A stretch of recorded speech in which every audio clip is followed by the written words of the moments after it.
Olá, meu nome é Paulo Cogos, eu estou doente, estou de cama por recomendação médica, estilo Bolsonaro. Vou fazer essa live para falar a respeito da liberdade de expressão e das eleições. Antes eu quero expor algumas teorias minhas a respeito da liberdade de expressão. Ninguém sabe o quanto tenho sofrido, o meu mundo não foi colorido para esconder a minha solidão. Milionário é rico. Na verdade, é o contrário, eu inverti o verso, mas vamos lá. Quando nós estamos acompanhando os fatos a respeito das eleições, nós vemos que muitos candidatos acusam os outros de fake news.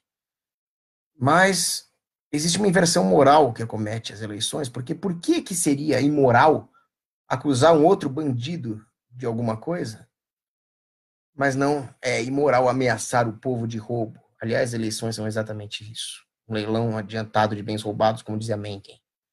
Para entender isso, vou explicar um pouco minhas teorias sobre liberdade de expressão e depois fazer a relação com as eleições. A liberdade de expressão é essencial. A liberdade de expressão é tão importante que quando nós a perdemos, nós estamos colocando em risco todas as formas de expressão, até mesmo aquelas que os defensores da censura concordam em liberar. Exemplo: a liberdade de expressão é válida exceto quando é discurso de ódio. Ora, quando o sujeito diz isso, ele está dizendo que a liberdade para fazer qualquer tipo de discurso, até mesmo os fofinhos, já é uma concessão magnânima dos poderes constituídos. A nossa conclusão é que o discurso de ódio, aquele que você não gosta, aquele que justifica a existência do conceito de liberdade de expressão, é o escudo de todas as formas de expressão. Um outro ponto é a consistência das leis que regem o universo e que incluem, obviamente, as leis morais.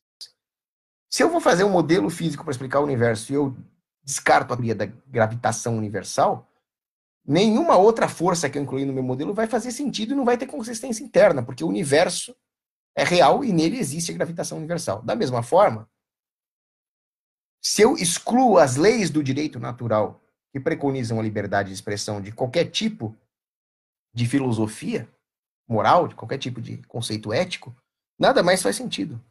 Porque a liberdade de expressão é a capacidade do homem usar o seu livre-arbítrio para mover-se em relação ao mundo que o rodeia. Nós nos remetemos, então, à Bíblia Sagrada e à Suma Teológica. Ora, em Eclesiástico, se não me engano, capítulo 15, versículo 14, está escrito: Deus criou o homem e o deixou a cargo de seu conselho. Ou seja, existe o livre-arbítrio. E São Tomás de Aquino diz que o livre-arbítrio move a si próprio. Mas como exatamente o homem faz isso? Ele tem um pensamento.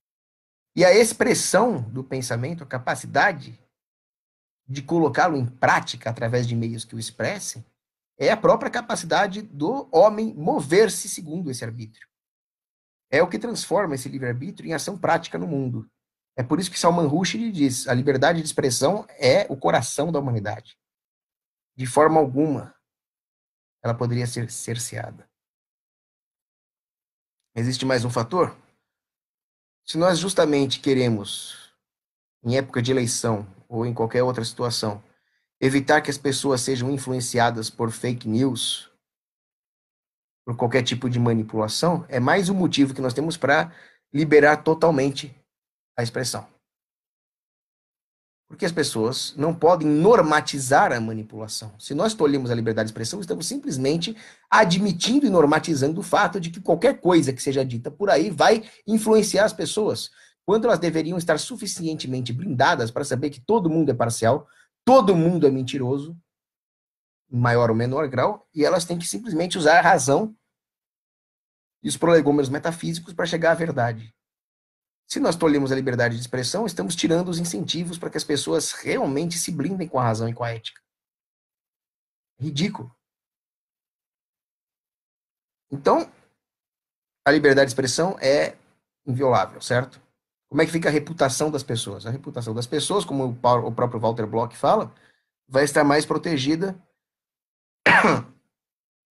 se houver, de fato, liberdade de expressão, principalmente as pessoas pobres. Isso é uma constatação brilhante do Murray Rothbard.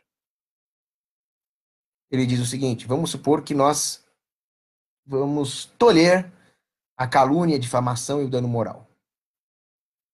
Ora, se alguma coisa é dita contra a reputação de alguém e não é tolhida, a população vai imaginar que isso é verdade, afinal não houve nenhum tipo de processo. Como os pobres têm menos dinheiro para contratar advogados e se defender, eles vão preferir deixar isso para lá. Então é principalmente a reputação dos pobres que estará em jogo. Se a calúnia, difamação e dano moral for totalmente liberada, as pessoas vão saber que a maioria das coisas são fake news e vão procurar buscar a verdade por meios mais confiáveis, por provas concretas. Então a reputação dos pobres que não podem pagar advogados será mais protegida. Isso é brilhante do Rothbard. Agora, você pode falar o que quiser, a hora que quiser? Não. Não deve existir nenhum limite à liberdade de expressão. Mas deve existir, sim, situações onde você não pode se expressar como você queira. Seja pelos meios que você queira, seja até mesmo pelo teor. Mas não é pela liberdade de expressão em si. Afinal, se a liberdade de expressão não for plena, ela não existe. Ela passa a ser uma concessão de expressão. Mas é porque existem situações em que o uso de meios, sejam representações pictóricas, iconográficas, sons, arte, gestos, em que esses meios que você usa para se expressar podem acarretar violações reais de direitos de vida, liberdade e propriedade. Eu vou explicar quais são essas situações e aplicá-las nas eleições. Primeiro caso, obviamente você não pode usar um meio para se expressar que não seja seu e que você não esteja autorizado a usar. Exemplo, pichação. Pichação é liberdade de expressão? Não. Isso é violação de propriedade do muro. Segundo caso, quando o meio é seu, mas ele é invasivo.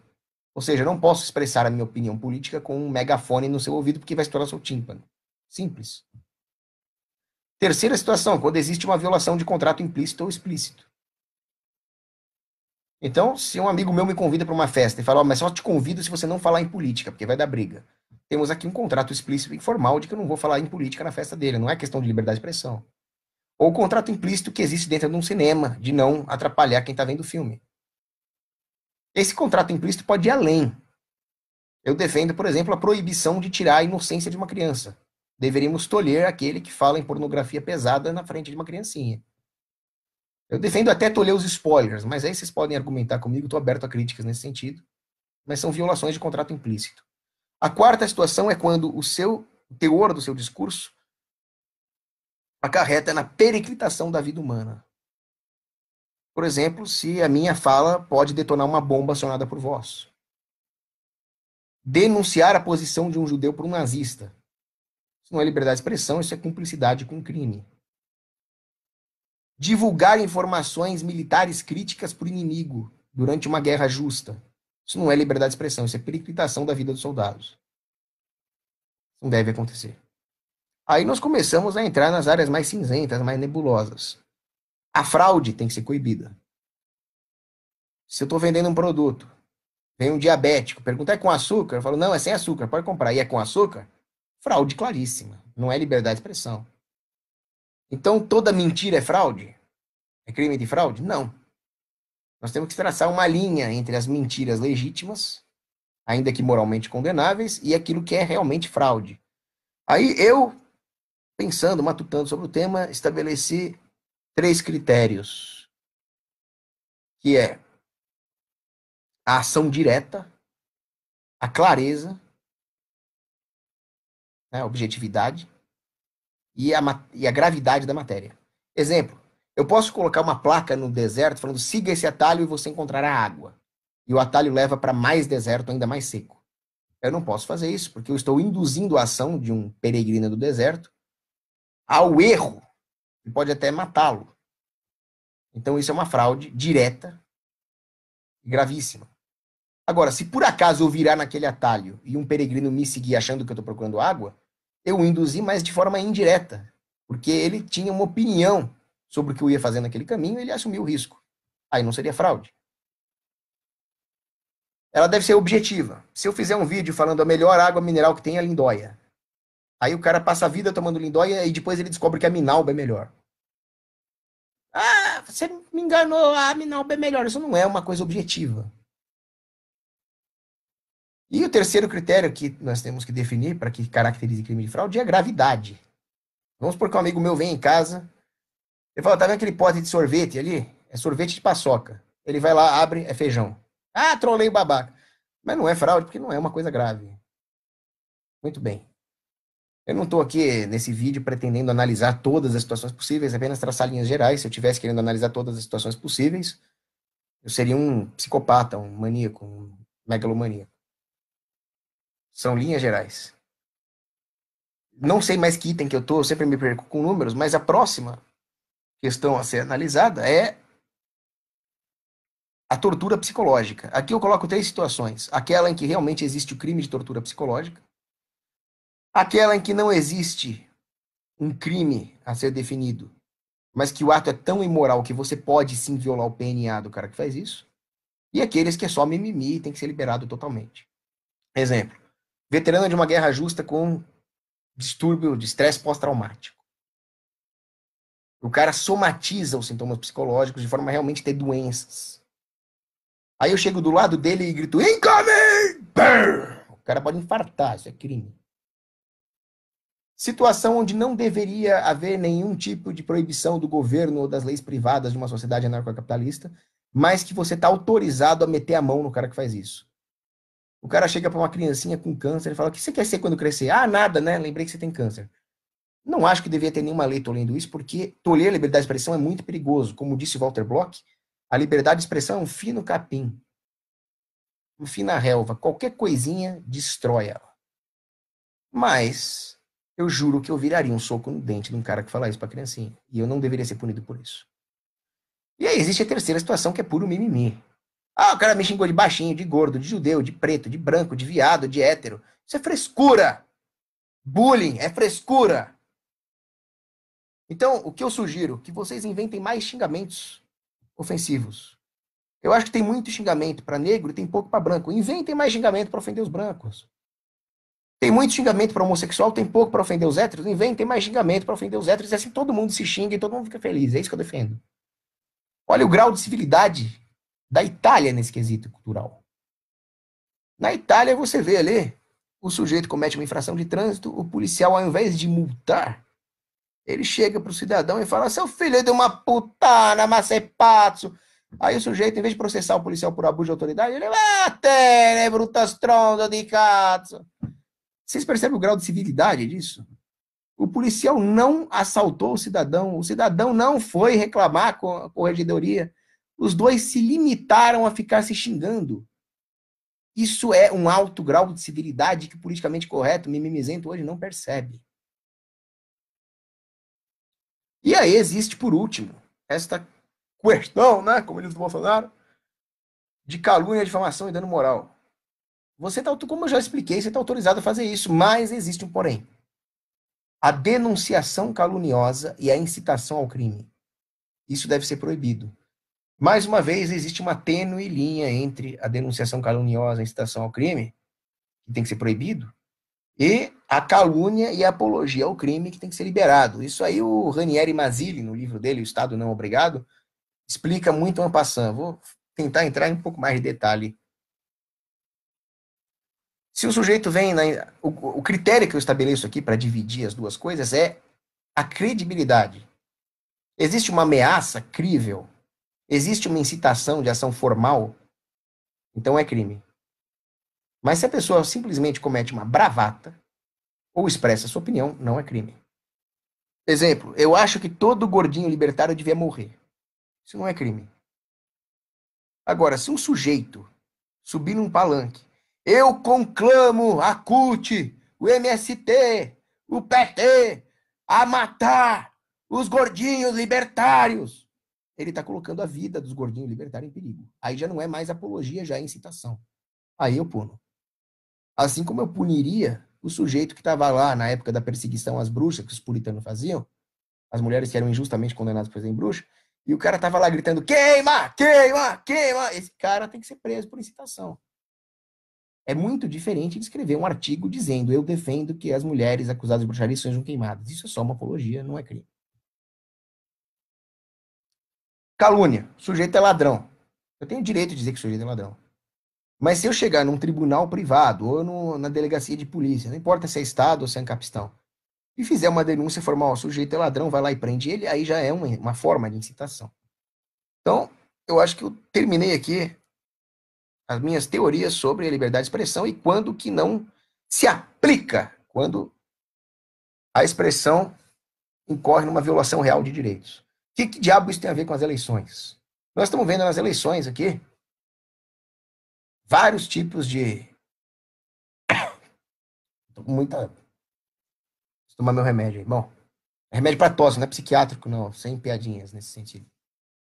Mas se quiser fazer piadinha também é liberdade de expressão. Mas nós vemos, por exemplo, a falsa suruba do João Dória. O Azevedo lá que acusou o general Mourão de ser torturador, sendo que ele não tinha idade nem para ser cadete de AMAN.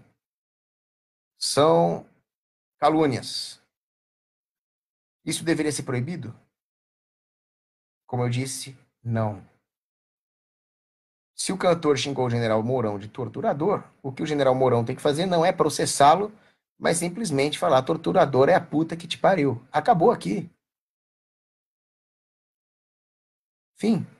O sujeito fez uma montagem do João Dória ali como se ele estivesse numa suruba. O que o João Dória tem que fazer? Expõe o cara e fala: você é um farsante, você é um psicopata, você é um filho da puta, e acaba aqui. Agora, por que existiria alguma coisa no universo justificando que qualquer um dos lados usasse um aparato de coerção estatal para assaltá-los? A não ser que eles, por outro motivo, fossem criminosos reais. Exemplo, eu estudei no Bandeirantes, porcaria de escola. Tem uma professora, por quê? Porque é gramsciana, cheia de merda do MEC. Existem bons professores lá, mas como toda escola, ela é uma porcaria. Tem uma professora vagabunda, comunista, de inglês, que andou dizendo para os alunos do Bandeirantes que eu desenhava suástica na mesa. Ô filha da puta, eu sou filho de judeu.